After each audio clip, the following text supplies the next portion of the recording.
spécialistes de BMCE, Bank of Africa. Ces spécialistes donc couvrent le secteur bancaire en Afrique de l'Ouest et du Centre et nous avons la chance aujourd'hui de pouvoir bénéficier de leurs connaissances. Il est important également de noter que les webinaires que nous organisons sont un peu basés sur l'édition 2018 de la publication de la Banque européenne d'investissement qui est dédiée au secteur bancaire en Afrique et qui vous sera brièvement présentée un peu plus tard. Autre information importante, c'est le temps, la durée. Alors, ce webinaire va durer environ 1 heure, 1 heure et quart. Et après une présentation d'environ une demi-heure, nous aurons une session de questions-réponses. Nous devrions normalement achever notre webinaire autour de 12h15 GMT. Je vais très rapidement vous présenter Making Finance Work for Africa, qui est en fait un partenariat créé par le G8, à l'initiative donc du G8, lancé en octobre 2007. Notre mission donc est de servir de plateforme de référence pour le plaidoyer, le partage de connaissances et la coopération pour le développement du secteur financier africain. Et nous le faisons à travers 3 piliers stratégiques interdépendants: l'inclusion financière, le financement à long terme et la stabilité et la réglementation financière, avec bien sûr la gestion du savoir du plaidoyer comme pilier transversal. Le partenariat réunit également plusieurs donateurs. Parmi ceux-ci, nous avons la Banque européenne d'investissement avec qui nous organisons ce webinaire aujourd'hui, l'AFD, l'Agence française de développement, la Banque africaine de développement qui nous héberge, et également Mimbuza et Afrexim Bank. J'ai aussi oublié de rappeler GIZ. Questions pratiques sur le déroulé du webinaire. Les questions peuvent être soumises à travers les panneaux chat et Q&A, où vous pouvez tout simplement cliquer sur l'icône Raise Hands et n'oubliez pas de Lower Hands et de vous mettre en sourdine juste après avoir posé votre question. Autre information importante, c'est que des diapositives et un enregistrement de cette présentation vous seront donc distribués au terme de ce webinaire. N'hésitez pas, si vous rencontrez un problème technique, n'importe lequel, à envoyer un message aux organisateurs et nous avons une équipe qui est prête à vous assister. Et enfin, à la fin de ce webinaire, il y aura un questionnaire qui apparaîtra et nous vous serions reconnaissants de bien vouloir participer au sondage. Ceci conclut nos informations pratiques. Nous avons essayé d'être très brefs pour passer rapidement au contenu. Pour parler de ce contenu, nous avons 5 panélistes aujourd'hui. Jean-Philippe Stins, qui est économiste principal, et Emmanuel Davradakis, également économiste principal à la Banque européenne d'investissement. Nous avons aussi représentant la BMCE Bank of Africa, Mamoun Tari Jouté, directeur d'intelligence économique, Amin El Kourchi, économiste, et Saïd Idan, analyste senior. Vous pouvez envoyer à tout moment vos questions. Au cours de la présentation, nous allons les compiler, les collecter et y répondrons au cours de la session de questions-réponses qui débutera dans environ une demi-heure. Mais sans plus tarder, j'invite maintenant Jean-Philippe pour une brève présentation du rapport avant les interventions des autres panélistes qui alternativement évoqueront l'environnement économique et le secteur bancaire dans ces 2 régions francophones de l'Afrique. Jean-Philippe. Merci beaucoup Guy et bonjour d'un Luxembourg pluvieux à toutes et à tous. Au nom de la BI et de nos partenaires de la BMCE Bank of Africa, je tiens à remercier chaleureusement Making Finance Work for Africa pour l'organisation de ce webinaire, ainsi que tous les participants pour leur intérêt. L'analyse économique et financière dont nous allons discuter est, comme Guy l'a souligné, essentiellement une mise à jour de l'analyse qui a été publiée dans le cadre du rapport BUI concernant le secteur bancaire en Afrique, et vos questions et vos commentaires sont d'autant plus appréciés qu'ils vont irriguer la prochaine édition de notre étude. Je saisis l'occasion pour remercier nos partenaires d'Institute of Africa de la BMC Bank of Africa pour leur contribution essentielle chaque année dans le cadre de cette publication annuelle.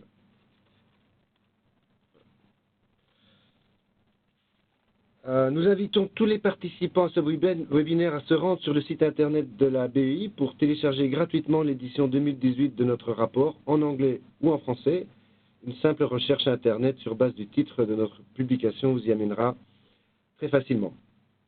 Dernière précision en préambule, l'édition 2018 de notre rapport a été officiellement inaugurée par M. Werner Hoyer, président de la BEI, à l'occasion de la Journée Afrique de la BEI le 22 novembre à Addis Abeba en Éthiopie, en collaboration avec le NUDI. Et nous sommes heureux d'annoncer que la prochaine édition du rapport sera lancée le 13 février à Dakar au Sénégal en partenariat avec le Pacte mondial des maires. Le thème de la Journée Afrique de la BEI du 13 février sera en effet le financement des villes soutenables en Afrique et un chapitre thématique sera dévoué à cette thématique en partenariat avec la Banque africaine de développement. Et donc je passe sans plus tarder la parole à mon collègue Emmanuel Davradakis qui va vous faire la présentation de l'analyse macro pour l'UEMOA. Merci Jean-Philippe. Bonjour à tous et à tous. Tout d'abord, je vais vous remercier pour votre participation à cet webinaire et en plus de partager avec vous 4 messages principaux concernant la prévision dans la zone UEMOA. Tout d'abord, la croissance dans la zone UEMOA reste résiliente par rapport au reste du monde. Deuxième message, les finances publiques restent prudentes dans la zone aussi. Et troisième, le déficit de concurrents est plus large dans la zone UEMOA que les autres pays de l'Afrique de l'Ouest, mais est en train d'amélioration. Et malgré les 3 messages positifs, plutôt positifs concernant la prévision et les prévisions macroéconomiques et l'outlook macroéconomique de la zone, il y en a des risques. Et les risques incluant le durcissement des conditions de financement, l'aggravation des tensions commerciales, le ralentissement de la croissance en Chine et surtout une baisse des prix des produits de base. À la suite de la présentation, on constate que la croissance économique mondiale devrait ralentir en 2019 et en moyen terme par rapport aux prévisions antérieures de dernière émission de la publication World Economic Outlook de FMI. En fait, on constate que les prévisions qu'ils ont fournies par cette publication de FMI concernant l'économie mondiale, ils ont à la baisse sur le dernier des ans. Au contraire, les prévisions concernant la croissance dans les zones UEMOA, ils ont à la hausse par rapport à celle de l'économie mondiale. Et ça constante, ça c'est un preuve de la soutenabilité de la région concernant les prévisions macroéconomiques. C'est important de souligner à ce point-là et à la suite de la présentation que la croissance économique de l'UEMOA devrait être le plus élevée de l'Afrique de l'Ouest et reste supérieure à celle attendue pour l'Afrique subsaharienne. Une croissance économique plus forte dans la zone UEMOA ne s'accompagnera pas d'inflation plus élevée. Parce qu'on constate à la droite de cette slide de la présentation que le taux d'inflation sur les zones UEMOA c'est beaucoup plus moins par rapport aux autres pays dans l'Afrique de l'Ouest. Et ça constate aussi l'importance et l'efficacité de gérer les macroéconomies dans les zones UEMOA par rapport aux autres pays dans l'Afrique de l'Ouest. Après, à la suite de la présentation, on voit que l'exécution budgétaire prudence devrait faire baisser le ratio de développement de dette publique au PIB au moyen terme dans le UEMOA et à partir d'un niveau très élevé en raison des émissions de dette en devises fortes des dernières années par Sénégal et Côte d'Ivoire. En fait, les économies d'Afrique subsaharienne ont émis des obligations internationales en début en 2018 autour de 17 milliards de dollars américains, dont 5,4 milliards de dollars américains ils ont émis par Nigeria et 4 milliards de dollars américains ils ont émis par Sénégal et Côte d'Ivoire en combinaison. L'assainissement budgétaire prévu devait être plus prononcé dans les zone UEMOA que les autres pays de l'Afrique de l'Ouest, ce qui se traduira par une évolution plus durable de la dette, de la ratio d'endettement public par rapport au produit interne brut. C'est important aussi de souligner que les émissions de dette en devise de deux dernières années en provenance du Sénégal et de la Côte d'Ivoire ont contribué à l'amélioration de la couverture des importations par la réserve d'échange. Et on constate par exemple, si on voit les lignes jaunes ici, qui on est maintenant sur un taux de couverture des importations par le réserve d'échange près de 5, qui est les limites qui est proposée par les FMI pour sauvegarder les soutenabilité de bilan de paiement. Et en plus, on constate aussi qu'il y a une amélioration sur le compte courant de la zone UEMOA.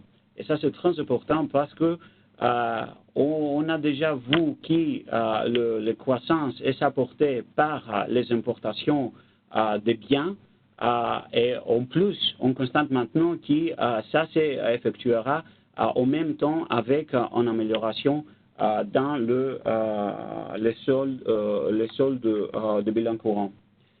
Mais comme on a déjà dit au début de cette présentation, il y en a les risques. Et parmi les risques, on a le durcissement des conditions monétaires internationales dû à une inflation plus élevée que prévu, l'incertitude de l'économie politique des États-Unis en général et des relations commerciales internationales entre des États-Unis et de leurs proches partenaires commerciaux.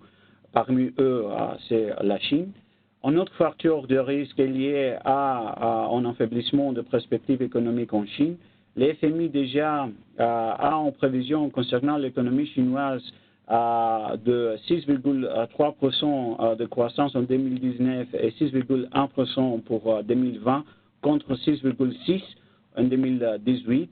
Et en même temps, on sait très bien, selon l'analyse de FMI, qu'une baisse de 1% de la production industrielle entraînée en Chine entraînait une chute de 5 à 7% de prix international de produits de base.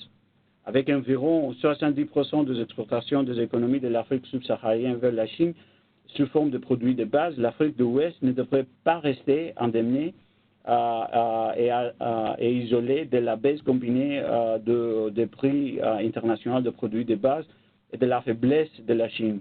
En supposant que le choc sous-mentionné se matérialisant complètement, la croissance des PIB réels de l'Afrique de l'Ouest aurait été inférieure de 8 dixièmes de points de pourcentage. Et environ 80% de ces chocs auraient été ressentis dans les pays non UEMOA et le reste dans les pays de la zone UEMOA, entraînant une baisse de la croissance de PIB réel de 0,6 et 0,1% respectivement. Je passe la parole à Jean-Philippe, à mon collègue Jean-Philippe, à Mamoun en fait. Merci. Bonjour à tous. De la même manière que Jean-Philippe et Emmanuel, je prendrai la peine déjà de commencer par remercier effectivement déjà tous les participants à ce webinaire, mais aussi Make It Finance Work for Africa et puis aussi nos partenaires de la BEI, avec qui nous avons maintenant pour la 3e année plaisir à travailler, plaisir à collaborer, et j'espère que ce webinaire, en tout cas pour nous, BNCE, sera aussi le point de départ d'une belle collaboration avec MSW4A. Et voilà, il pourra juste ce genre de webinaire. Donc bonjour à tous. Alors déjà, pour vous parler un peu de la situation en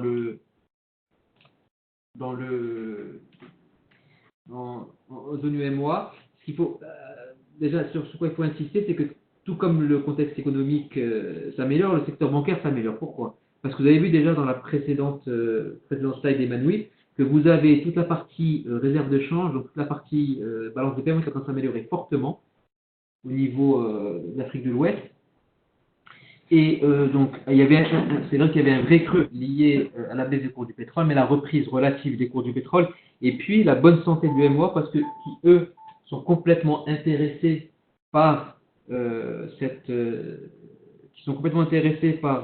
pétrole bas. Donc, montre effectivement qu'on a une reprise au niveau du secteur bancaire et on a de belles performances qui s'alignent. Alors, pour vous présenter un peu le paysage de l'UEMOA au niveau bancaire, c'est déjà un paysage, donc, comme vous voyez, qui est très attractif et qui est en pleine mutation. Donc, on a aujourd'hui une trentaine de groupes bancaires qui exercent dans cette zone, ce qui est quand même pas mal.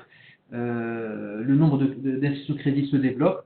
Et puis, aujourd'hui, on a une organisation autour de 7 grands groupes qui détiennent plus de 60% des actifs. Donc, vous avez Ecobank, Bank of Africa, puis vous avez aussi la Société Générale, Tijari, NCS, CBI, et Atlantic Bank. Vous avez pas mal d'acteurs donc, qui monopolisent un peu dans la zone UMOA.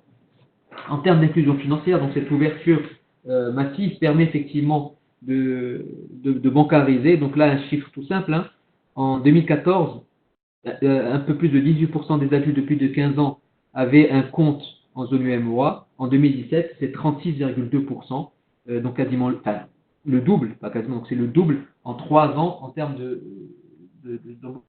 bancarisation.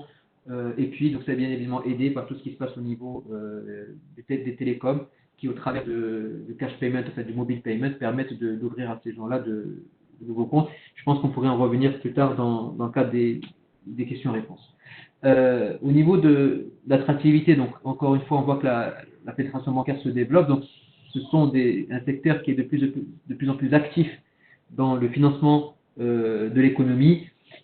Un petit bémol toutefois, on s'attend quand même que dans ces pays-là, surtout sur le rapport crédit sur PIB, et ça à nouveau on pourra en revenir sur tout ce qui est aspects liés à l'activité, on se rend compte que quand même on s'attend à un renforcement en tout cas des crédits et des financements de l'économie par le crédit bancaire. On a quand même des économies qui sont extrêmement puissantes dans la région comme la Côte d'Ivoire et qui malheureusement continuent encore à peiner en termes de crédit bancaire. Ce slide rapidement, c'est quand même pour vous montrer qu'il y a une amélioration notable et surtout ce slide est intéressant pour le taux d'éditeur moyen. C'est-à-dire qu'on voit que avec une amélioration de la conjoncture économique, on a véritablement une amélioration des taux. Donc en tout cas, vous avez une politique très accommodante de la Banque centrale, donc la BCEAO, qui souhaite accompagner les crédits, qui donc aujourd'hui propose des taux de plus en plus bas. Et ça rejoint aussi les montants qu'elles sont sortis, comme disait tout à l'heure Emmanuel, auxquels sont sortis les États. Donc la dette souveraine aussi sort à des niveaux de plus en plus bas. Donc on a une convergence avec ça. Alors une des principales caractéristiques, on va dire, de ce secteur bancaire, c'est que vous avez, par la force des choses, une prépondérance des dépôts court terme. C'est-à-dire qu'il y a une spécificité dans le système bancaire d'Afrique de l'Ouest, c'est que vous ne pouvez pas convertir, ou alors vous pouvez convertir une très faible partie des dépôts court terme en financement long terme. Contrairement à d'autres pays où là on peut plus transformer. Donc, dans le processus de transformation de la BCEAO, la majorité des dépôts court terme, vous verrez crédits court terme, et les crédits long terme peuvent être financés par long terme. Donc, je pense que là aussi, il y a peut-être... je sais que la réflexion est menée, il faut voir comment elle va aboutir et quelle est la possibilité pour qu'on puisse justement faciliter les financements de crédits long terme par des dépôts court terme. Au niveau de la rentabilité, donc, il y a eu effectivement une très forte hausse, mais avec cette baisse de la marge d'intermédiation que nous avons vue auparavant liée à la baisse des taux. Donc aujourd'hui, on a une stabilisation de la rentabilité bancaire en Afrique de l'Ouest, dans la zone de UMOA en tout cas, avec des taux de crédit non performants qui sont en recul, et puis surtout un coefficient de rentabilité donc qui quand même se stabilise à des niveaux, qui se stabilise mais qui reste quand même à des niveaux relativement intéressants, comme on a pu le voir sur ce slide, avec donc quand même un ROE de plus de 14%. C'est un niveau qui reste totalement intéressant. Rapidement maintenant, donc on passera sur les résultats, sur la rentabilité pour aller vite. Vous aurez ça, je pense, à disposition par la suite. Aujourd'hui, tout ce qui est prudentiel, maintenant, ça, je pense qu'on va conclure par ça. C'est le point central aujourd'hui pour les deux régions, aussi bien d'Afrique de l'Ouest que centrale. On a aujourd'hui une convergence vers en tout cas tout ce qui est ratio BAL 2, BAL 3. Alors, je ne sais pas si vous avez vu l'actualité cette semaine. Donc, vous avez un groupe bancaire comme Deutsche Bank qui a licencié près de 20% de ses effectifs, plus de 20% de ses effectifs. Donc, ils vont faire un plan de départ de 18 000 personnes sur 90 000 personnes. Pourquoi? Parce qu'aujourd'hui, vu les contraintes réglementaires, ça devient de moins en moins intéressant d'investir dans le secteur bancaire et ils commencent à abandonner des pans de l'activité qui ne sont pas forcément rentables et qui sont consommateurs de fonds propres. Donc, de la même manière, aujourd'hui, nous sommes loin d'être là en Afrique de l'Ouest. Par contre, il faut s'y préparer dans le sens où on doit optimiser cette convergence, on doit la faciliter cette convergence prudentielle. Et on travaille un peu sur ça. Et donc, pour finir ce dernier slide, effectivement, vous voyez qu'il y a un travail qui est mené de fond par la BCEAO sur la résolution, on va dire, pas pacifique, mais avec peu d'impact des crises bancaires, surtout pour un secteur qui est amené à être un secteur, comme on dit,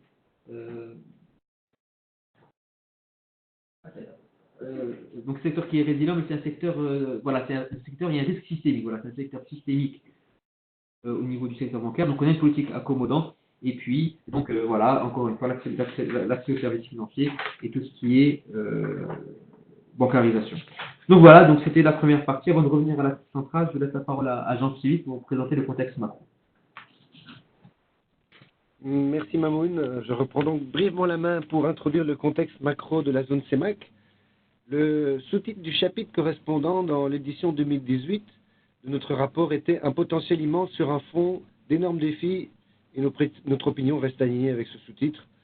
Nous sommes persuadés que le fatalisme n'est pas de mise et que des pas importants continuent à être franchis dans les pays de la zone en termes de réforme et de développement économique et financier. En revanche, la route à parcourir reste longue et sera probablement semée d'embûches, a fortiori étant donné la tournure que semble prendre la conjoncture mondiale. Le temps de la complaisance est donc loin d'être arrivé.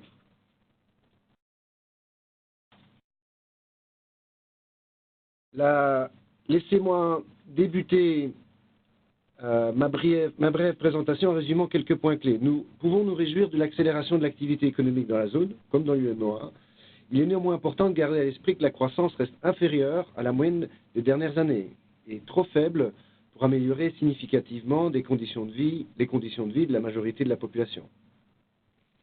Les programmes signés avec la plupart des pays de la zone, même le Congo serait sur le point de bénéficier d'un programme, portent leurs fruits, mais l'amélioration de la situation fiscale se fait sur fond de risques croissants de surendettement dans plusieurs pays de la zone.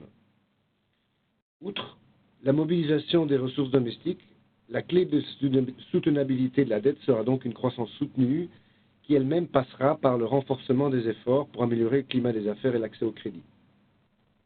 De nombreux risques, principalement extérieurs, mettent pourtant en gage un scénario d'accélération progressive de la croissance, ce qui nous amène à espérer un approfondissement et une accélération du rythme des réformes. La croissance réelle dans la zone est estimée par le FMI à avoir atteint 1,7% en 2018. Évidemment, cette croissance représente un rebond significatif par rapport aux 2 années précédentes, suite à la chute du prix du baril en commençant en 2014. Néanmoins, la croissance reste encore en berne par rapport à la période qui a succédé à la crise financière. Le FMI prévoit que, dès cette année, la croissance dans la zone devrait accélérer à 3,3%, ce qui est louable, mais toujours inférieur aux 4,1% qui ont prévalu en moyenne de 2008 à 2015. La bonne nouvelle est que l'inflation reste tout à fait modérée, avec une prévision de très légère accélération vers 2,4% d'ici à l'année prochaine. Du point de vue des finances publiques, les efforts d'assainissement menés dans le cadre des programmes signés par le Cameroun, le Tchad, la République centrafricaine et le Gabon avec le FMI commencent à clairement porter leurs fruits. Le solde budgétaire estimé pour 2018 est clairement inférieur à la moyenne des dernières années et le solde de la balance courante semble également revenir plus ou moins sous contrôle. Il reste que la crise de 2016 a laissé des séquelles qui ne sont pas prêtes d'être oubliées de sitôt. Le taux d'endettement brut est estimé à près de 50% du PIB en 2018 dans la zone, dont la moitié, approximativement 25%, prend la forme de dette extérieure, bien au-delà de la moyenne de 16% entre observées entre 2008 et 2015. Et par ailleurs, si les réserves de change se rétablissent par rapport à leur nadir de 2016, elles n'ont pas dépassé en 2018 les 2,8 mois d'importation, bien en deçà des 5,4 mois de moyenne entre 2018 et 2015. Certes, le FMI prévoit que la situation budgétaire continue de s'améliorer d'ici l'année prochaine et qu'un solde primaire positif devrait même apparaître. Néanmoins, ce scénario optimiste est sujet au maintien du prix des matières premières et donc de la croissance mondiale, y compris en Chine, qui semble être de plus en plus menacée par la guerre commerciale menée par l'administration Trump. Le scénario repose aussi sur un respect scrupuleux des programmes de réforme des finances publiques signés avec le FMI. Le défi pour la zone étant que souvent, quand la croissance s'accélère, les efforts de réforme se relâchent concomitamment. Donc, quand on la prend dans son ensemble, la zone CEMAC représente une économie de pratiquement 50 millions d'habitants, 94 milliards de dollars, soit près de 84 milliards d'euros. Cependant, les moyennes calculées sur la zone masquent la grande diversité des économies de la zone. Le niveau de développement économique et social ainsi que la performance économique varient significativement d'un pays membre de la zone à un autre. Par exemple, le PIB par habitant varie de 430 $ par an et par habitant en République centrafricaine à plus de 10 000 $ en Guinée équatoriale. Quant à elle, la croissance réelle a varié en 2018 entre moins 0,7% en Guinée équatoriale à plus 4,3% en République centrafricaine. Le relativement faible indice de développement humain du PNUD atteint dans tous les pays de la zone indique que la croissance dans la zone est peu inclusive, qu'il y a de fortes inégalités à l'intérieur même des pays. Par exemple, le Gabon est classé dans la catégorie des pays à revenus moyens supérieurs par la Banque mondiale, mais le PNUD le classe au 110e rang sur 189 pays en 2017, en termes de développement humain, avec un nombre d'années de scolarité moyen légèrement supérieur à 8 ans. Pour sa part, le Cameroun est classé dans la catégorie des pays à revenus moyens inférieurs par la Banque mondiale, mais le PNUD le classe au 151e rang avec un nombre d'années de scolarité moyen à peine supérieur à 10 ans. Et ceci met en gage la stratégie de diversification économique des pays de la zone. La bonne nouvelle concernant l'ancrage de l'inflation s'étend à tous les pays de la zone, à quelques nuances près. Si on regarde la situation dans son ensemble, l'état des finances publiques s'est sensiblement amélioré dans la zone depuis 2016. En revanche, cette tendance moyenne cache des situations plus difficiles au niveau des pays et une performance incomplète par rapport aux critères des programmes du FMI. En particulier, le FMI classe désormais le Cameroun, la République centrafricaine et le Tchad comme ayant un haut risque de surendettement. Et en effet, hors don, le solde des administrations publiques reste négatif dans la région et en particulier au Cameroun et en République centrafricaine. La conséquence de cet état de fait est que la zone n'a d'autre choix, outre le renforcement de la mobilisation des ressources domestiques et de l'amélioration de la gestion de l'investissement et de la dépense publique, que de mener des réformes susceptibles d'accélérer la croissance pour faire diminuer le poids de la dette en proportion du PIB. En effet, la croissance réelle, en particulier hors secteur pétrolier, reste insuffisante pour des pays aspirant au statut d'économie émergente. Qui plus est, la croissance réelle par habitant a été négative dans la zone en 2018. Même au Cameroun, elle n'a progressé que de 1,5%, un taux clairement trop faible pour affronter la pauvreté de manière décisive et améliorer les conditions de vie de la majorité de la population. Pour renforcer la croissance hors secteur pétrolier, des réformes doivent continuer à être menées pour renforcer la compétitivité des économies de la zone, en particulier dans le domaine de l'accès au crédit, du climat des affaires et des infrastructures. Et c'est sur ce souhait optimiste que je repasse la parole à notre collègue Mamoun Tarijouté de la BMCE, Bank of Africa. Merci beaucoup Jean-Philippe. Donc là, pour évoquer effectivement le sujet à nouveau donc du secteur bancaire en zone CEMAC, donc effectivement tout comme à nouveau l'a présenté Jean-Philippe, donc on a clairement une amélioration globale parce que l'activité économique se redresse. Donc on a une amélioration, en tout cas un renforcement des coûts des matières premières, particulièrement des hydrocarbures. Donc à ce niveau-là, on se retrouve dans un contexte où on essaie de reprendre à la main. Voilà, c'est bon, ça passe. Donc on se retrouve effectivement dans un contexte où l'activité globale s'améliore. Alors, tout comme la zone CEMAC, donc on a effectivement une concentration de groupes bancaires en zone CEMAC, avec les 10 premières banques, donc qui représentent près de 3% du total actif de la zone. Et donc là, parmi les très actifs, on a à nouveau Ecobank, on a les groupes francophones Et puis, on a aussi donc Afriland, First Bank, qui, on le sait, sont particulièrement dynamiques sur la zone. Au niveau de tout ce qui est... pardon, alors attendez, là j'ai un peu perdu le contrôle. Ça va un peu vite pour moi. Voilà. Donc, comme on disait à nouveau de la même manière, donc là vous voyez que les principaux agrégats économiques ont évolué à la hausse. Donc, on voit que 2017 a véritablement été une année, par exemple sur le dépôt de la clientèle, sur les crédits bruts, a été une année, un point d'inflexion où à partir de là on a repris la tendance haussière. Donc, en 2018, on a eu des indicateurs qui, sur tous les domaines, étaient meilleurs que 2016.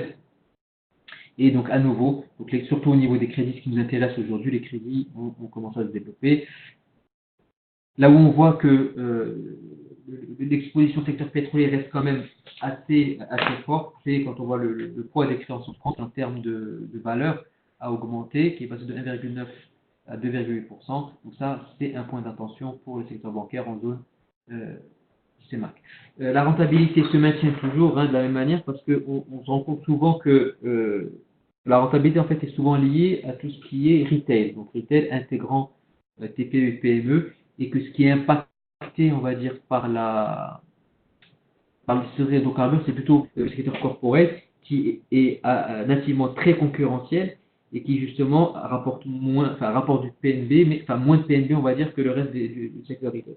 Donc, vu que le tissu global s'améliore, donc bien évidemment la rentabilité se renforce, on ne retrouve pas forcément des niveaux de 2013, surtout avec le niveau de ROE, mais là, à nouveau, et on le verra plus tard, il faut garder en tête que si le ROE a baissé dans la zone, c'est parce que justement, il y a eu des besoins de renforcement de fonds propres liés à l'activité de la Banque centrale de la région qui a demandé un renforcement des fonds propres pour les mettre en adéquation. Et à partir du moment où on les met en adéquation, forcément, la rentabilité n'a pas évolué autant que c'est naturel vu le contexte global. Et donc, on se retrouve sur un ROE qui a diminué par rapport à 2013, mais qui, par rapport à 2007, est en train de progresser et qui est quasiment au niveau de 2015. Donc, sur ces choses-là, on est extrêmement positif, en tout cas sur l'évolution du secteur bancaire en zone CEMAC.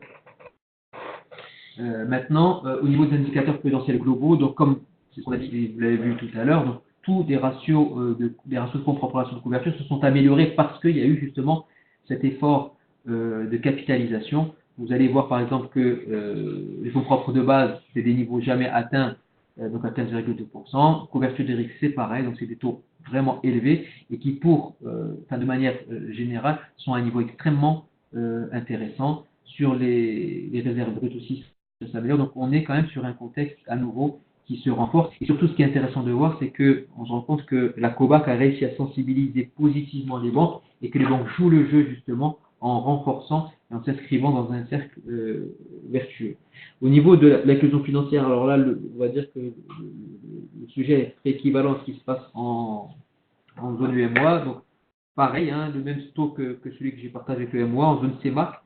Donc, en 2014, un peu plus de 13% des adultes avaient un compte bancaire. En 2007, ils sont 28,8%. Donc, à nouveau, on voit qu'on a un renforcement massif de la bancarisation. Alors, juste une anecdote qui n'en est pas moins juste. Quand nous, on a commencé à travailler sur le secteur bancaire africain à la fin des années 2000, donc vers 2008-2009, quand le groupe BNCE s'est fortement développé en Afrique subsaharienne, le taux de bancarisation était compris entre 5 et 10%. Aujourd'hui, on arrive à des taux de jusqu'à 40%. C'est 4 fois plus en 10 ans. Donc, on voit qu'il y a un effort massif qui a été fait et qui continue à se faire parce qu'aujourd'hui, il y a quand même la volonté d'assurer plus de prestations à la population du continent.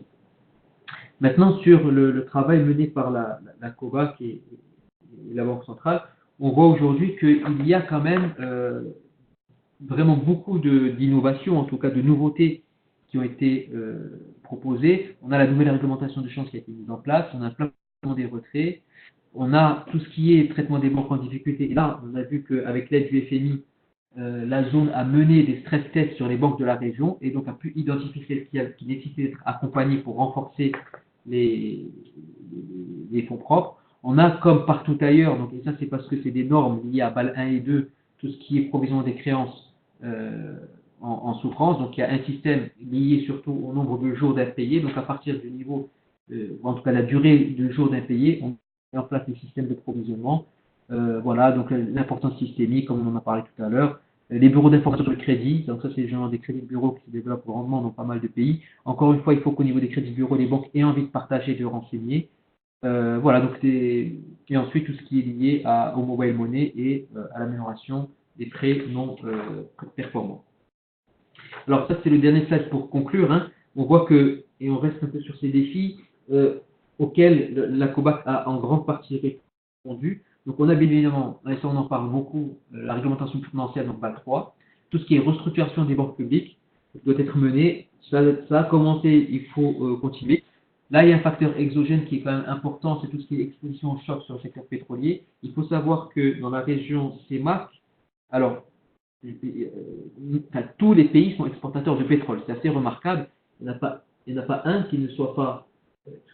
Enfin, 5 sur 6, pardon. Donc, je crois qu'il y a la République centrafricaine qui n'est pas exportatrice. Mais en dehors de la République centrafricaine, tous les pays sont exportateurs de pétrole. Donc, forcément, dès qu'il y a un choc sur le secteur pétrolier à la hausse ou à la baisse, il y a un impact à la hausse ou à la baisse sur les réserves de change. Aujourd'hui, justement, par les réserves de change, pour mieux les maîtriser, pour un renchérissement du coût du crédit, ça, c'est quelque chose qu'il va vite falloir résoudre parce qu'on voit que sur la BCEAO, il y a eu une baisse et donc on voit une relance des crédits bancaires au niveau de la CEMAC. Donc, aujourd'hui, le contexte macro veut une hausse.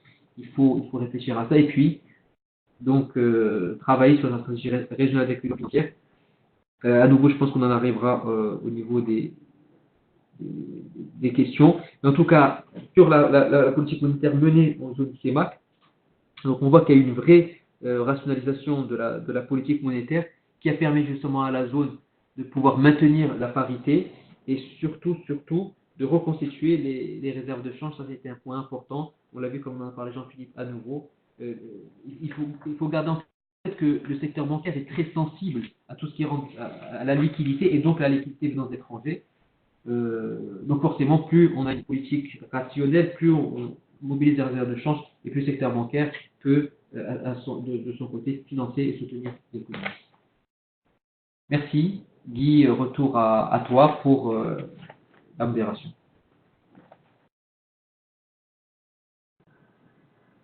Allô? Oui. Oui, merci Mamoun. Merci aussi à nos panélistes qui ont effectivement fait le lien entre le contexte macroéconomique et son impact sur le secteur bancaire. Nous allons démarrer tout de suite notre série de questions-réponses. N'hésitez pas à nous transmettre vos questions via le chat ou la section Q&A. Nous avons déjà 4 ou 5 questions et donc nous allons démarrer tout de suite en faisant déjà référence au propos de Mamoun, à propos des réserves de change. Nous avons une question de Mustapha Ibrahim Maloum qui rejoint un peu celle que nous avons et qui est relative aux restrictions de sortie de devises imposées par la BEAC. Alors, Maloum voudrait savoir un peu quels sont les tenants et les aboutissants de ces restrictions. Et puis, effectivement, est-ce que la situation est-elle préoccupante au point d'imposer ces restrictions-là aux banques de la zone CEMAC? Ça, c'est une question pour nos économistes et éventuellement également pour Mamoun. Alors, je ne sais pas comment vous voulez qu'on y réponde, Jean-Philippe, peut-être par la suite. Moi, je suis en train de revoir, donc de repasser la présentation, surtout de revoir un peu les slides macroéconomiques présentés par Jean-Philippe, surtout sur la partie, parce que moi, ce que je regarde toujours, c'est la balance courante. Alors, disons qu'une économie, c'est la loi d'offre et la demande qui est toujours la plus puissante, et puis c'est ce qui rentre et ce qui sort. Donc, en tout cas, sur la zone CEMAC, on voit qu'en 2016, et ça, c'est les chiffres qu'a collecté Jean-Philippe, on voit que la balance courante a été déficit. Son déficit a représenté 11% du PIB. Donc, c'est relativement conséquent. Donc là, à ce moment, on constate qu'on achète plus de monnaie étrangère que de monnaie locale. Et à partir de là, effectivement, les réserves de change commencent à diminuer. Par rapport à ça, la première politique qu'on a, c'est des choses qu'on voit un peu partout parce que ce n'est pas propre à la BEAC.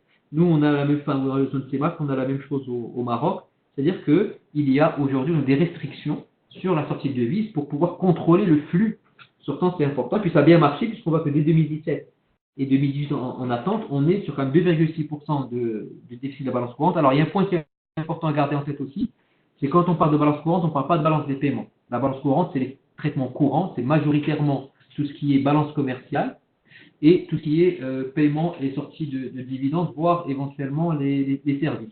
Il n'y a pas dedans tout ce qui est IDE, donc avec son direct étranger, et surtout, il n'y a pas dedans tout ce qui est diaspora. Or, par exemple, dans le cas du Maroc, la diaspora représente jusqu'à 7% des entrées de devises. En Afrique de l'Ouest aussi et l'Afrique centrale, ça représente beaucoup de sous. Donc, logiquement, les entrées normalement de diaspora plus les investissements directs étrangers permettent de compenser, de repasser en balance positive.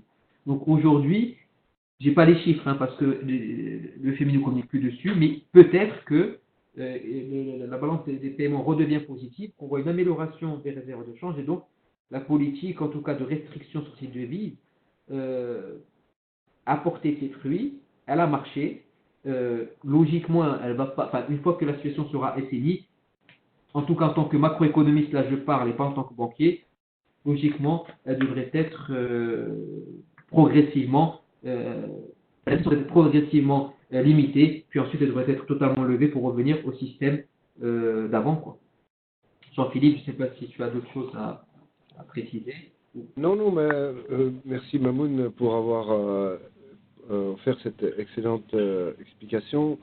La seule chose qui vaudrait peut-être la peine d'être mentionnée pour tous ceux qui ne sont pas nécessairement des spécialistes de la balance des paiements de la zone CEMAC, c'est que le rapatriement des réserves étrangères, en devises étrangères des banques vers la BEAC fait partie du programme signé au niveau sous-régional, le programme de surveillance multilatérale avec le FMI, et que c'est un des enjeux. Alors évidemment, il y a des tenants et des aboutissants, comme nous disait notre interlocuteur, mais ce qui est certain, c'est que la capacité de la BEAC à assurer la convertibilité du franc CFA en euros est dépendante de la disponibilité de ces dites réserves en devises étrangères, et donc c'est très important que ces flux de devises étrangères passent pour la plupart par la Banque centrale, ce qui n'est pas toujours le cas, et qui fait l'objet justement d'efforts, d'assainissement et de renforcement plutôt des règles dans ce domaine dans les secteurs bancaires de la région. Donc ça, c'était pour donner un petit peu de contexte.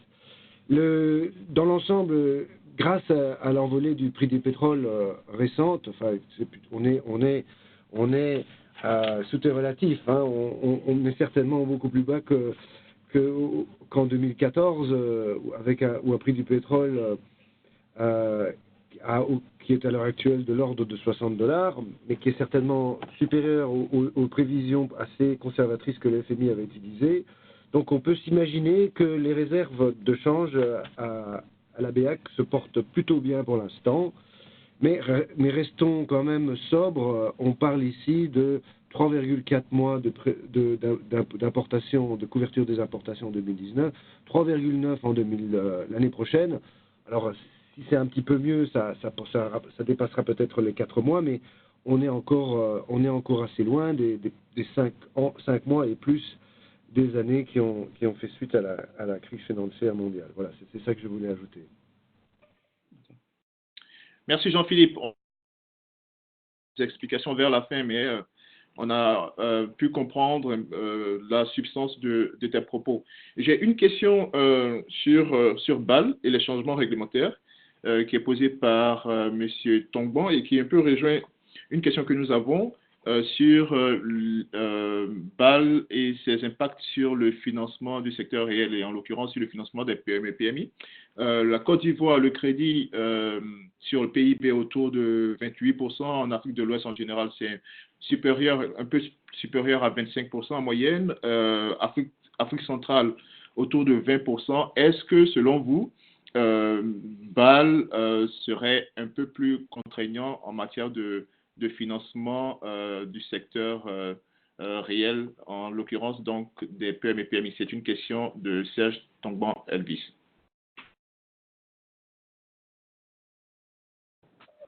Alors, si on revient justement sur ces éléments, moi je vais vous faire par rapport à ça, le secteur, enfin la banque, l'établissement bancaire est un tiers de confiance. Ça veut dire quoi? Ça veut dire que je dois pouvoir lui donner de l'argent et récupérer cet argent quand je veux. Ça, c'est déjà une notion qui est fondamentale.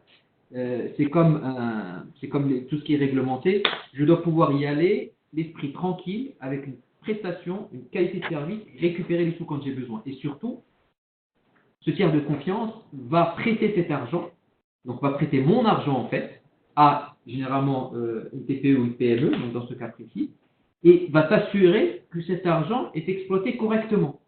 Ou en tout cas que la personne qui va récupérer cet argent est aussi digne de confiance. Donc cette notion de tiers de confiance est fondamentale. Et on s'est rendu compte en tout cas, et ça je ne duplique pas hein, ce qui se passe en Europe ou ailleurs, hein, en Afrique, je fais bien attention à ça. Mais je maintiens que toute réglementation visant à renforcer le statut de tiers de confiance, de mon point de vue, elle est pertinente. Parce qu'on a vu effectivement qu'il peut y avoir beaucoup de choses. Et BAL 2, BAL 3, tout ce qui est FRS. Alors FRS, c'est donc la comptabilisation, valeur réelle, valeur à jour, ce genre de choses. Pour moi, c'est positif parce que ça permet justement d'optimiser la gestion. Un autre point aussi dans ce sens qui est important par rapport à cette réglementation. Mon déluge, effectivement, c'est un mot qui est... C'est vrai qu'il y a plein de choses qui tombent d'un coup. Hein.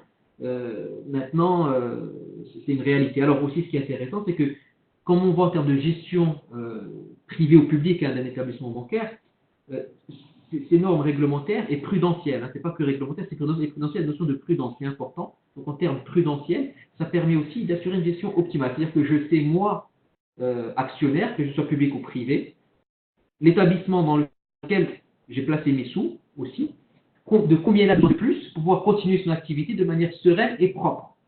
Ça aussi, c'est un point qui est important et sans risque pour l'économie. Parce qu'il faut garder en tête aujourd'hui que sur les groupes systémiques, comme Ecobank, bon, comme le groupe BMC Bank of Africa, mais comme d'autres, comme Afriland, etc., ce sont des groupes bancaires qui potentiellement ont la capacité, s'ils chutent, de faire chuter avec eux une bonne partie de l'économie.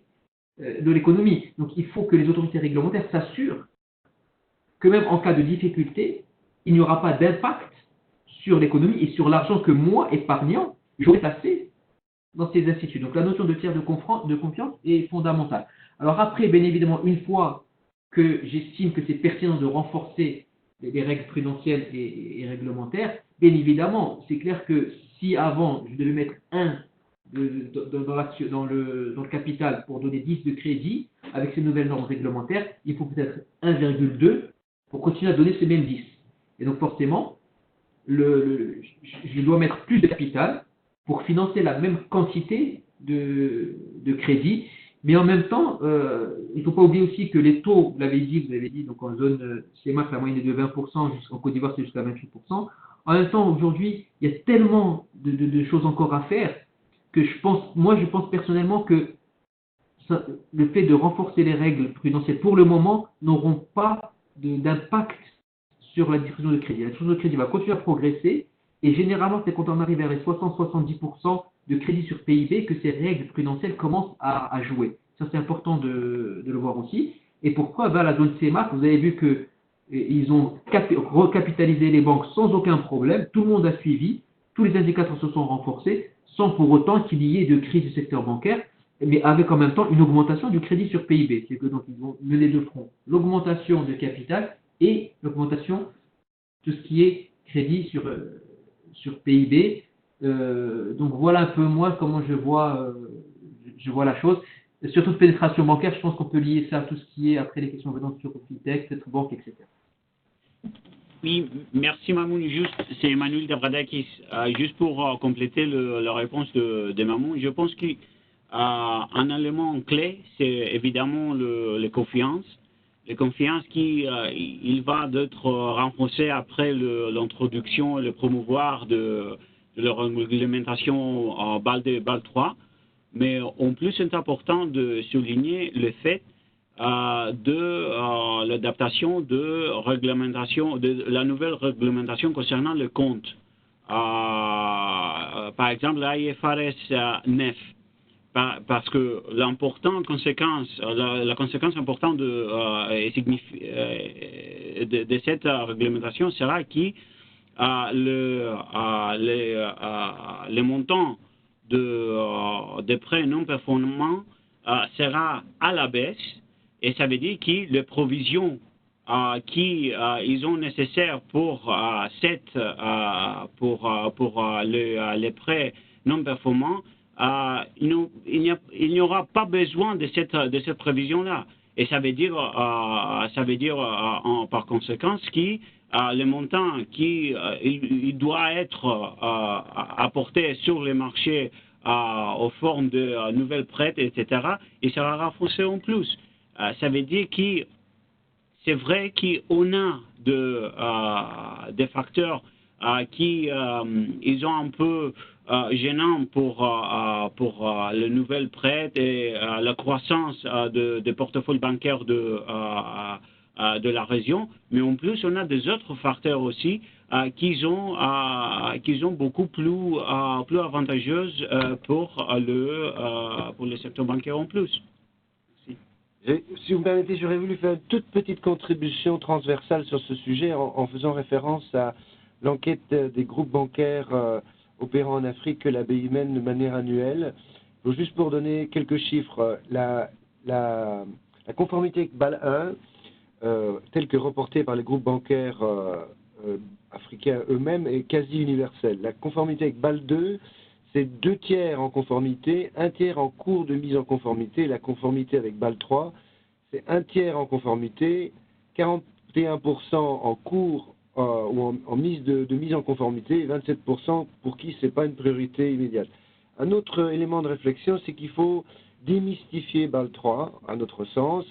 Même du côté du FMI, c'est fini le temps où on souhaitait une mise en conformité inconditionnelle avec tous les éléments de BAL 3, quelles que soient les circonstances spécifiques des marchés bancaires des pays concernés.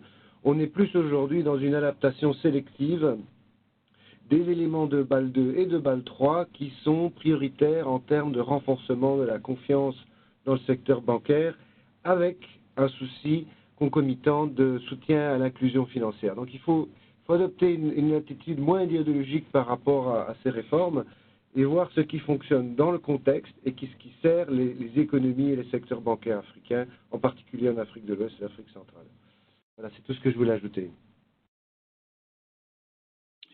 Merci à tous pour ces réponses. Je vois que les questions relatives à la réglementation intéressent fortement notre audience. Claude Goua a posé la même question que Serge Tongbon sur les contraintes liées à BAL 2 et BAL 3. Nous allons rester toujours sur ces questions de réglementation et prendre une question de Suzanne Ekedi qui évoque un peu le niveau de supervision de la COBAC. Et elle voudrait savoir un peu comment s'assurer que les banques respectent leurs ratios afin de rassurer les investisseurs, en prenant bien sûr le cas de la CEMAC, et plus spécifiquement du Cameroun, où elle pense en fait que les banques ne sont pas supervisées de manière constante par les régulateurs. Mamoun, est-ce que tu pourrais aborder cette question?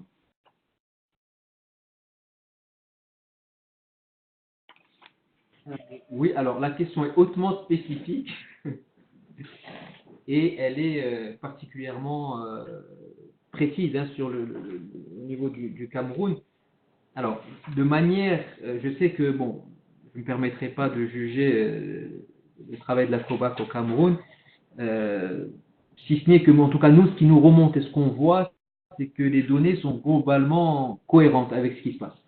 C'est-à-dire que vous n'avez pas uniquement la COBAC, mais bon, par exemple le Cameroun et toutes les institutions, ce qu'il faut savoir, c'est que vous avez de toute façon, quand on parle d'évaluation, de scoring, de rating, ce genre de choses, tout doit se croiser pour que le pays puisse sortir à l'étranger, ou en tout cas pour qu'il puisse avoir un soutien du FMI. Alors déjà le Cameroun, c'est déjà le pays le plus diversifié de la zone CEMAC, donc un pays qui globalement en termes macro s'en sort plutôt bien.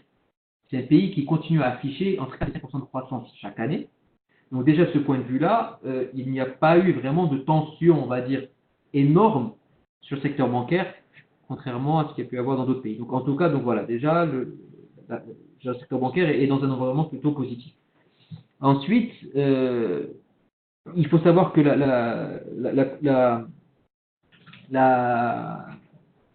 COBAC donc, vient récemment de faire évoluer ces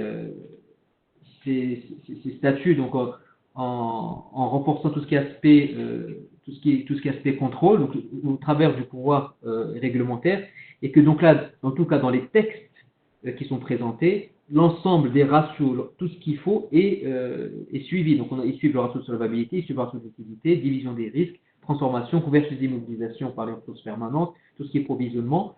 Donc, en tout cas, on peut dire que le dispositif prudentiel de la COBAC, en tout cas, et plus particulièrement au Cameroun, a été largement inspiré de tout ce qui est fait par le comité de Bâle. Donc ça, c'est en termes de littérature.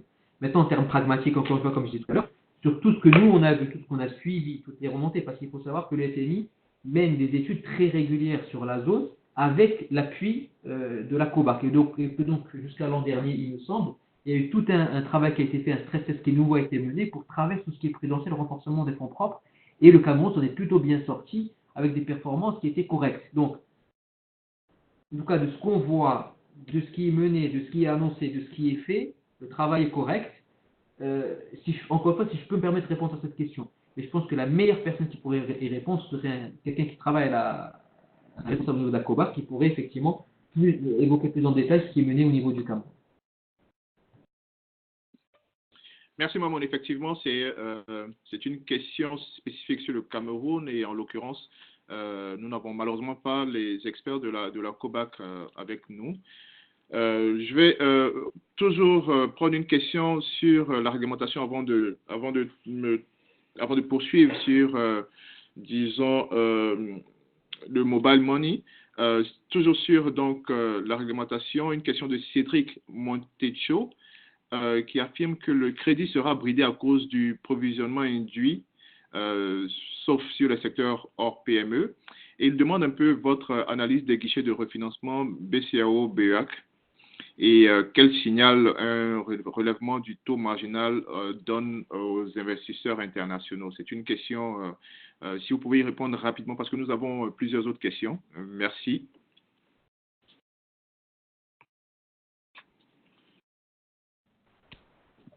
Je vais peut-être m'y coller. Alors, très, très rapidement. Alors, déjà, pour moi, tout ce qui est provisionnement, comme j'ai dit tout à l'heure, je pense qu'on a encore beaucoup de marge avant d'arriver à une limite. Quand on arrivera encore une fois à un taux de crédit sur PIB de 60-70%, là, oui, effectivement, on pourra imaginer que tout ce qui est normes prudentielles, normes réglementaires, il faudra trouver ou recapitaliser pour donner encore plus de crédit et dépasser les 60-70%. Après, tout ce qui concerne mécanisme en fait, monétaire, il faut garder en tête qu'une banque centrale a énormément d'outils pour accompagner tout ce qui est investissement, PME, etc. Alors moi, je vais parler juste d'une expérience du Maroc qui, de ce point de vue-là, je trouve, a été plutôt originale. Ça a été le soutien du crédit au PME. Donc, aujourd'hui, le crédit sur les PME représentent 30% des crédits totaux du secteur bancaire, alors qu'ils représentaient à peu près 18% il y a une quinzaine ou une dizaine d'années. La décision de la Banque centrale a été tout simplement, en termes de collatéral mis à disposition, ça a été tout simplement que les crédits se refinancent par eux-mêmes auprès de la Banque centrale. C'est-à-dire que je n'ai plus besoin de déposer des valeurs comme un bon du trésor pour obtenir un refinancement, mais il suffit juste de déposer le crédit lui-même. Donc la demande de crédit, je dépose mon stock de crédit PME pour automatiquement réavoir un refinancement de la Banque centrale. Donc je pense qu'il y a énormément d'expériences intéressantes sur le sujet, hors forcément taux, sur tout ce qui est non monétaire pour accompagner le financement surtout de la TPE et de la PME. Merci Mamoun. Donc, comme je le disais, nous allons nous tourner maintenant vers la question. Je peux faire un tout petit, très bref complément d'opinion à ce sujet, c'est que en ligne avec ce qu'a pu publier le FMI, le resserrement marginal de la politique monétaire dans les deux zones est pour nous plutôt un gage d'engagement au contrôle de l'inflation, qui reste quand même un des gros atouts de la région. C'était peut-être naturel dans le cadre de systèmes bancaires qui ont de gros excès de liquidité dans certains coins en tout cas, et dans le cadre d'une accélération de la croissance. Donc pour nous, on voit ça plutôt d'un œil favorable et on trouve que c'est en ligne avec l'intention des autorités monétaires de la région de de garder le contrôle de la masse monétaire d'une part et de progressivement améliorer les mécanismes de transmission de la politique monétaire sur l'économie réelle. Voilà, c'est tout ce que je voulais ajouter. Merci Jean-Philippe. Donc, comme je le disais, nous allons nous tourner maintenant vers les questions liées à la monnaie électronique. Nous avons une question de Charles Koua qui rejoint un peu la nôtre sur principalement la capacité des banques à sceller des partenariats avec les acteurs du mobile money en Afrique de l'Ouest et du Centre. Le cadre réglementaire est-il favorable? Qu'est-ce qui doit être fait? Si vous pouvez répondre un peu à cette préoccupation.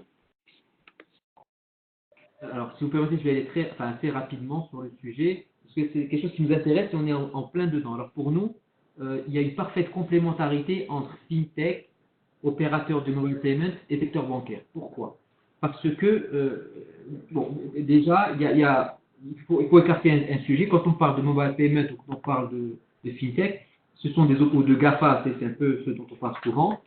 Ils ne pourront jamais faire de crédit. Parce que pour faire du crédit, il faut avoir un agrément bancaire. Pourquoi? Parce qu'il y a encore une tiers de confiance qui est fondamentale. Donc, je veux dire, sur toute cette partie-là, le secteur, c'est pas une protection, c'est tout simplement une activité qui doit être réglementée. Donc nous, plus il y a de concurrents, comme on dit, plus il y a de faux, plus on rit. S'il y a de la concurrence, avec grand plaisir, on l'accueillera en tant qu'établissement bancaire, donc en tant qu'établissement réglementé. Maintenant, sur tout ce qui est paiement mobile. Donc, il y a eu le M-Pesa au Kenya. Et ce qu'il faut savoir typiquement, c'est qu'au Kenya, pourquoi ça s'est développé? Parce que pour ouvrir un compte bancaire, c'est comme pour rentrer dans un golf club. Il fallait 3 parrainages pour ouvrir un compte bancaire. Donc c'est pour ça que c'est développé le paiement mobile, parce que c'est beaucoup plus facile d'acheter une puce que d'avoir un compte bancaire. Dans d'autres pays du continent où il est normal, facile, aisé d'ouvrir un compte bancaire, le mobile payment, c'est fait généralement en partenariat avec les banques. Et donc là, par contre, on est à l'aise. Il y a des mécanismes qui mettent en place, et donc le M-Payment, au travers du mobile ou au travers des transferts d'argent, se fait totalement avec en tout cas en partenariat avec le secteur bancaire. Et puis, moi, pour finir, sur l'aspect FinTech, encore une fois, aujourd'hui, le secteur bancaire ne peut plus se passer de développer ou de suivre le développement des FinTech. Nous, par exemple, au niveau du groupe BNP Banco Africa, on a développé un partenariat avec l'université et on développe des incubateurs au sein même des universités pour pouvoir capter la FinTech dès qu'elle se crée. Soit via un partenariat, soit en rachetant l'idée, mais en tout cas quelque chose pour créer de la valeur pour cet fameux entrepreneur qui développe son idée.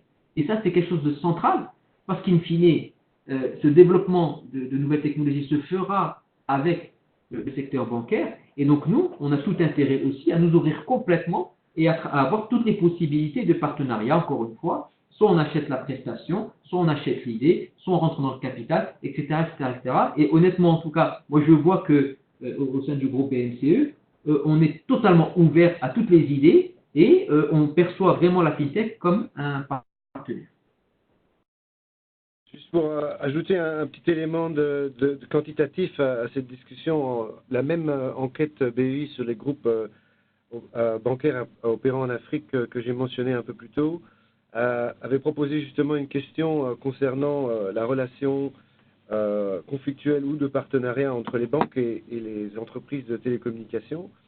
Ce qui est intéressant, c'est que 78% des banques interrogées dans l'enquête estiment qu'elles peuvent généralement établir des partenariats efficaces avec les entreprises de télécommunications et qu'il n'y a que 17% des banques qui perçoivent ces opérateurs comme des concurrents directs. Et un autre élément que j'aurais souhaité ajouter à la discussion, c'est que il est certain que, voilà, Mamoun l'a bien expliqué de manière assez fleurie d'ailleurs, l'importance de la FinTech et du mobile banking est telle aujourd'hui. On parle d'un doublement du taux d'inclusion financière grâce à la FinTech aujourd'hui, même en Afrique centrale et en Afrique de l'Ouest.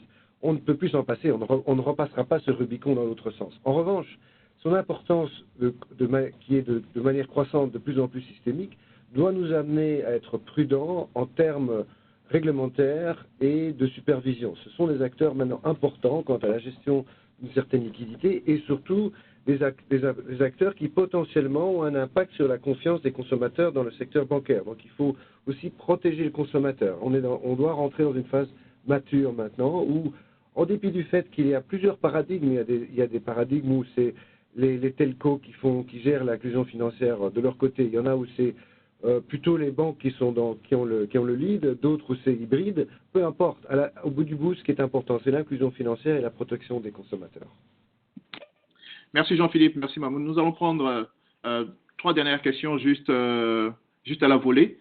Si vous pouvez y répondre 1 minute par question, ce serait bien. La première, alors il y a déjà 2 questions de Andrew Fight qui concernent un peu les banques, la notation et le financement long. Donc la première question de Andrew, c'est Andrew demande en fait si vous observez des tendances en termes de notation des banques. Est-ce que vous avez connaissance de certaines banques qui ont vu leur note baisser ou croître? Aussi, il demande quelles sont selon vous les contraintes qui sont liées au financement long en faveur des entreprises. Est-ce l'opacité, est-ce l'information, est-ce la réglementation? Et la 3e question est de Césaire Zinga, qui demande votre opinion sur l'apparition de nouveaux acteurs que sont les caisses de dépôt et de consignation en Afrique de l'Ouest et du Centre. Et puis, effectivement, leur impact sur le secteur bancaire. Donc, 3 questions spécifiques pour vous.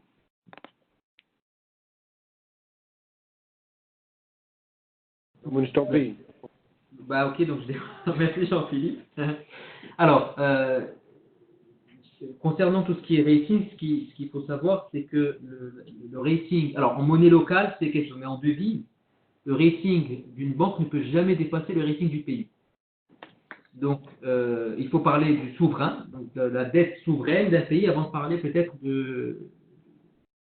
d'emprunt, enfin de notation par banque. Donc en monnaie locale, oui, en monnaie locale, tout à fait, ça, on peut avoir plusieurs typologies d'emprunt, de notation en fonction de la qualité de l'emprunteur.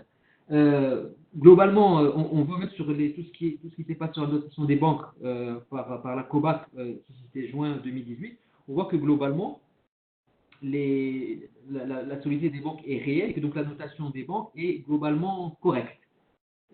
Voilà, c'est ça ce qu'il faut garder en tête. Donc on a une distribution classique où je crois que, donc si je compte rapidement, que les 40 sur les 52 banques du panel sont notées entre 1 et 3, ce qui était plutôt positif, et donc en termes de notation, elles s'en sortent assez bien.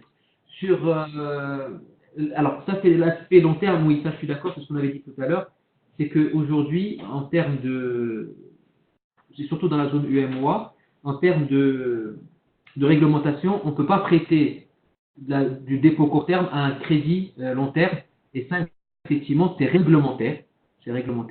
Donc, c'est quelque chose que les banques doivent parvenir à dépasser en partenariat avec le régulateur pour pouvoir allouer des ressources de court terme à des ressources vraies. Pas totalement, jamais 100%, mais en tout cas plus que 25% actuellement fixé par la loi.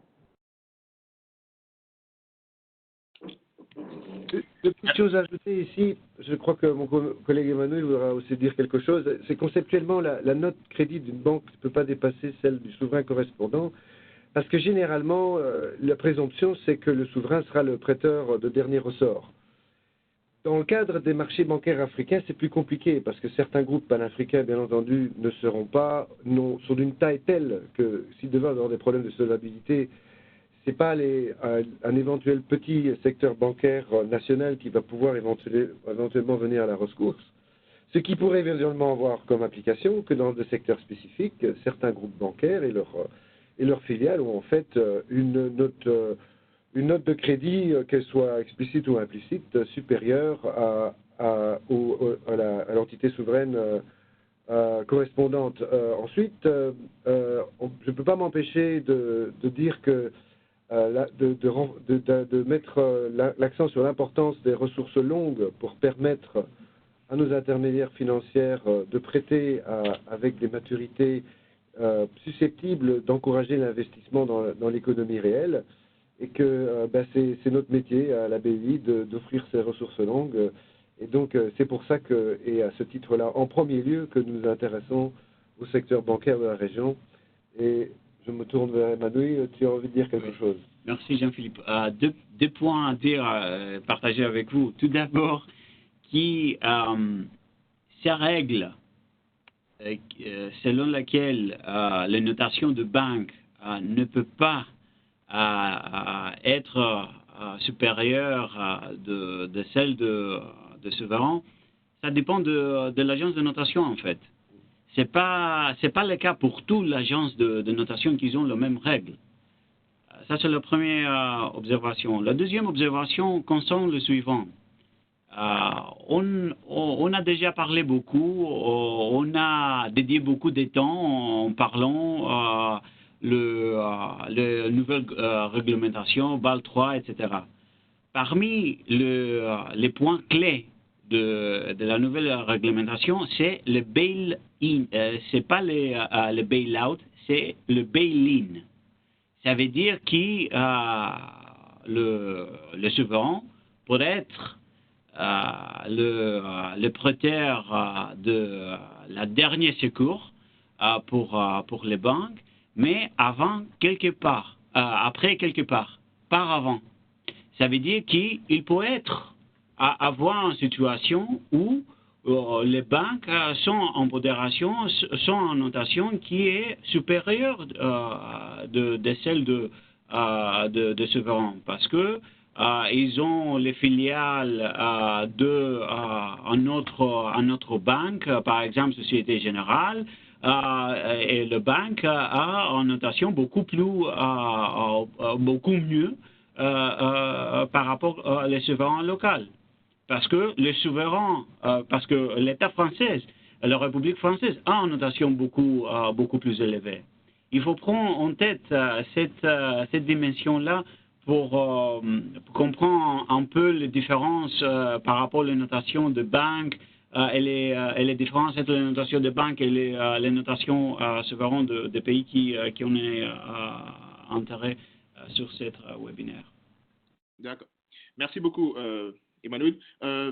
La question de Césaire Senghar, rapidement, Mamoun, à propos de l'apparition de nouveaux acteurs comme les caisses de dépôt. En 30 secondes, une opinion? Alors, moi aujourd'hui, comme on a vu, le taux de financement par les crédits bancaires est tellement perfectible que tout nouvel acteur sera accueilli les bras grands ouverts. Moi, je vous partage une expérience à niveau personnel au Maroc. Par exemple, on travaille beaucoup sur tout ce qui est incubation et on nous dit il y a un nouvel incubateur qui a ouvert, concurrence. Non, on est très très content parce que plus il y aura d'organismes, comme a dit Jean-Philippe, de mobilisation de l'épargne longue et de la conversion de cette épargne longue en financement long, on sera extrêmement satisfait parce que, in fine, ça aidera à développer notre continent à tous les niveaux, quoi. Et donc, c'est ce qu'on cherche, c'est le développement du continent africain. Merci, Mamoun. Je ne vais pas te laisser sans te poser une question technique cette fois-ci. Et on attend de toi une réponse technique en tant que fin technicien donc du secteur. L'éco, la nouvelle monnaie en cours de préparation, opportunité, impact pour le secteur bancaire en 30 secondes rapidement.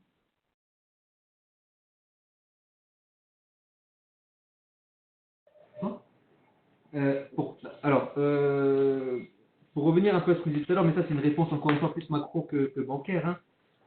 Nous ce qu'on voit c'est que en termes un investisseur aime la certitude et toute monnaie,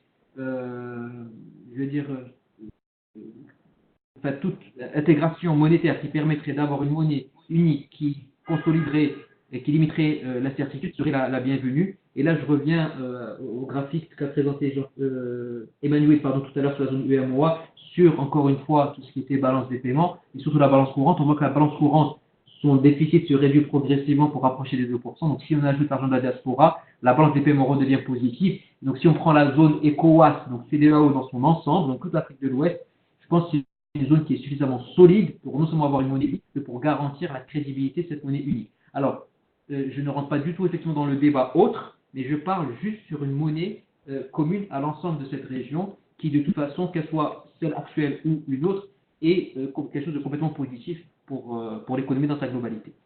Et c'est un avis personnel, hein, ce n'est pas un avis BNC. C'est bien noté. Merci infiniment, Mamoun. Ma dernière question avant que nous ne fermions ce webinaire est à l'endroit de Jean-Philippe. Jean-Philippe, à quoi devrions-nous nous attendre pour la prochaine publication du rapport de la Banque européenne d'investissement? Eh bien, Écoute, Guy, vous devez vous attendre à la même chose, mais en mieux. Chaque année, on essaye de faire des progrès en termes de qualité de l'analyse, de pertinence de notre recherche. Votre support et votre feedback sont toujours extrêmement les bienvenus. Et donc aujourd'hui, c'était aussi une occasion de prendre le pouls de notre lectorat et d'entendre quels sont les sujets d'interrogation des participants. Et donc on a pris bonne note de tout ce qui a été dit et soyez certains que ce sont les questions qui ont été abordées seront reflétées dans notre analyse. Plus spécifiquement, comme je vous l'ai dit tout à l'heure, on va s'intéresser à un certain nombre de thèmes cette année, à commencer par le financement des villes soutenables, en parlant justement de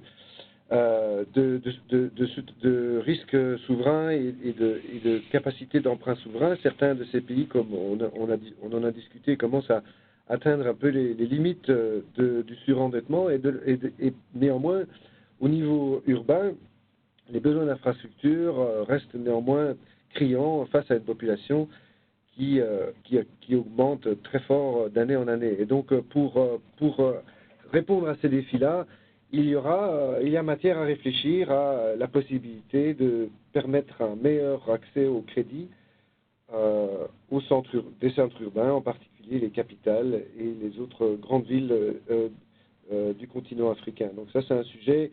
Les rémittances restent et le rôle pour l'accélération de l'inclusion financière est un autre sujet auquel on s'intéresse. On va aussi s'intéresser de manière thématique au financement des chaînes de valeur dans le secteur de l'agrobusiness et bien d'autres choses. Donc restez bien à l'écoute. Je pense qu'on risque d'aborder des sujets qui risquent d'en intéresser plus d'un. En tout cas, c'est notre souhait. Encore un grand merci pour avoir organisé ce webinaire.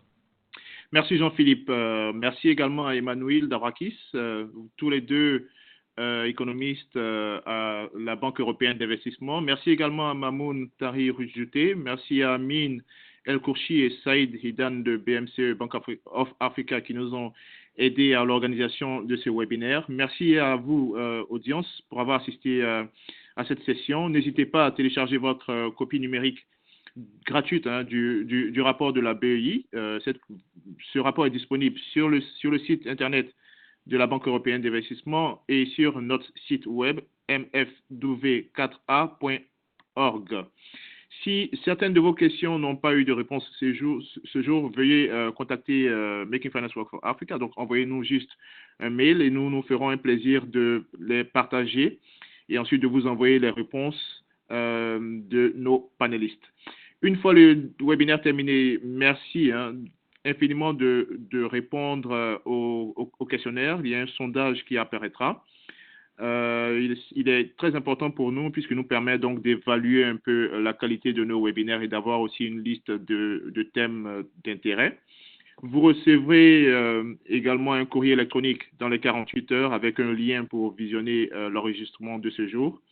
Au nom de Making Finance Work for Africa, de la Banque européenne d'investissement et de BMCE Bank of Africa, merci à tous pour votre participation et bonnes vacances à ceux parmi nous qui prendront une pause au cours de ces prochains mois. À très bientôt. Au revoir.